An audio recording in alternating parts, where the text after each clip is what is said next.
Good morning. It's Saturday morning. It's King George Day, the 29th of July. Where is the summer gone? Certainly has gone. Looking outside here. Judge, good morning. How are you? Good morning, mate. Yeah, the summer hasn't started, has it? But it hasn't in England anyway. But what a day's racing we have today, and probably one of the best King Georges I can remember.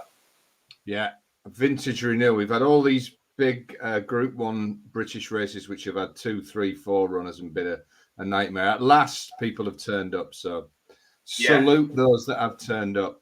Now, on the subject of exciting days, I've got a big lucky 15. I had that Blaze on 5 yesterday. I know you had another good day, mate, with your service, so we're flying. I had an Irish Max bet on Thursday. I've got another one today, and I've got a huge Saturday lucky 15. If anybody wants them, they are at the top link, including a 40-1 shot at Ascot. One of Holden's golden tracks. But we are not at Ascot, York, Judge. We are giving a clue there. We are at York on the Knavesmire and the 240. We're going to preview the Sky Bet Dash. It's a Class 2 handicap, 0 to 105 on good to soft going. Currently, how many go to post? We have had a non-jigger, so I'll just check now how many are currently. 15 go to post now, and 15 runners. Everyone's going 50 places, aren't they? 4 places. Sky Bet are sticking to the 6, even with a non-runner. They're currently sticking to the 6. That's incredible concession. If you can get on with them, don't send me horrid emails. When I had the caveat, Sky Bet go more places, Sky Bet go 6. No, I don't have any interest in promoting them. I've got no affiliate deal with them. Don't want one. And I always had the caveat, please, if you can't get on with them, don't send me an email or horrible tweet. And if you can, I'm putting it out. You would think the caveat would stop people sending, but no. So 6 places if you can get on. If you don't want them and you hate them and you can't get on, do not. That's the end of my Sky Bet lecture. Right. Judge, we have an interesting conundrum which has gone on for a few days, where we have all the mid-season summer sprinters who love fast ground. Suddenly we've thrown that curveball in of a mid-summer wet spell, which makes it interesting, doesn't it? Because you get these huge fields, you run down the form, and you see the vast majority say 5 wins, all on good to firm or good. 3 wins, all on good to firm or good. Today's conditions is soft. So, of course, they are trained and entered in these summer handicaps because the connections feel it will be summer conditions. But it isn't today. So, watching last night at York, they were coming home pretty tired, weren't they? It would have dried out a bit today, and it's supposed to be nice weather on the Knavesmire before 6 days of heavy rain. So what's your overview of this? Are we looking at some horses that are going to add a bit of stamina to the pot? Yeah, I mean, like you, so I think York is my favourite. Well, there's no think about it. York's my favourite track, and it was lovely. That's why my service yesterday, I had 3 from York, a winner and 2 seconds, and I prefer these kind of races any day of the week. And like you have to keep an eye out for horses that don't actually haven't been to the track or sort of don't like the going and things like that. But normally I'm always finding a 14 to 1, 20-1 chance for a race like this. But I'm really drawn towards the favourite here, Aberama Gold. It's got loads of York form, being a winner here, and it's actually run well here this season. And last year came 5th in this race off a mark of £2 higher. It's got a £3 apprentice on board today, which takes it, in real terms, £5 lower than it was last year. And you have to think he'd have to be in the frame if he runs anything like that. But if you watch its run last time out, they went lickety-split at air. And this horse was just off the pace. And he kicked for home too soon. I think Danny Tudhope was on board that day. And he just got swallowed up and gobbled up in the last 50 yards. I think if he can sit as close to the pace today, but don't go for home quite so soon, I think he's going to be the horse to take, the horse to beat. And like yesterday, so I didn't think it was obvious draw bias. Has switched this season. It was normally low, normally high this season, but it was low last season, and it switched to low last time. So I'm not that worried about the draw on this occasion. He's drawn in 12. I do think he's the horse to beat. I think there's got to be a couple of honourable mentions. Obviously, Summergand. I do think this horse is being tilted aim basically for next week in the Stewards Cup, and I think this might be like the starting point for that race. Look, he's a course and distance winner, but he hasn't always run well at the Knavesmire. That was sort of out the blue, that win, and I just think he's probably one that you want to keep an eye on for next week's race. There's a couple of other horses. I thought Music Society, I think I tipped in this race last year. He's a sort of horse that likes it in the frame, but doesn't get the job done enough for me. If he was sort of 25s, I'd be probably having a little look at him. But I think it's a great little race, and I'm sure you're going to be coming at it from a different angle. But for me, it's got to be Aberama Gold. Yeah, and the young jockey's not only very good, he's got the best ever name for a jockey I've ever heard. Mark Wynn. You don't want to be on Mark Loser. No. Well, yeah. Imagine if you had a negative name. Everybody connections is going to want to sign him, wouldn't it? Win for the win. That could be his brand. Brilliant. And he's very, very good. I know Amira rates him very, very highly. Aberama Gold, can see that. I'm less worried about the draw at York when it's soft than I am when it's quick, because I think it gives, on very fast ground, when you see that draw bias, which can switch, can be far side, can be near side, that strip under the stands rail.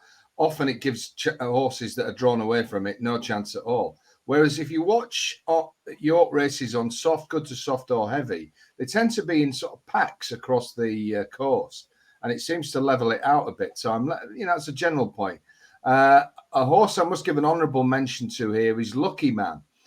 For Richard Spencer, ridden by Andrea Azzini. Now, there's a bit of a word going for this, and of course, Azzini's not long for this country, Judge. He's relocating to Hong Kong, which is an interesting move. He's lost some jobs there. I can see why he's kind of taking the plunge and having a go there. But this could possibly be one of his final winners on the Knavesmire, were it to win. So Lucky Man, certainly in my thoughts, bit of a saver on that. He's drawn in 9. But the horse that I am tipping and betting is number 6, Hyper Focus, trained by Tim Easterby, ridden by David Allen, out of 14. Now, I want to have just a quick look at this horse's York form. He is a very capable sprinter when there is soft or good to soft in the growing description. Now, 29th of April, he won the Rip and Silver Sprint, another Class 2, 0 to 105. He beat Intrinsic Bond there. It was a really strong sprint, and he won that very similar conditions to today. And he won it because he hit the line running. This is an extra furlong. But we then look at a Class 2 here on 8th of October, good to soft, today's conditions. He finished beaten 3/4 of a length by a very well handicapped sprinter with a very low weight, Strike Red.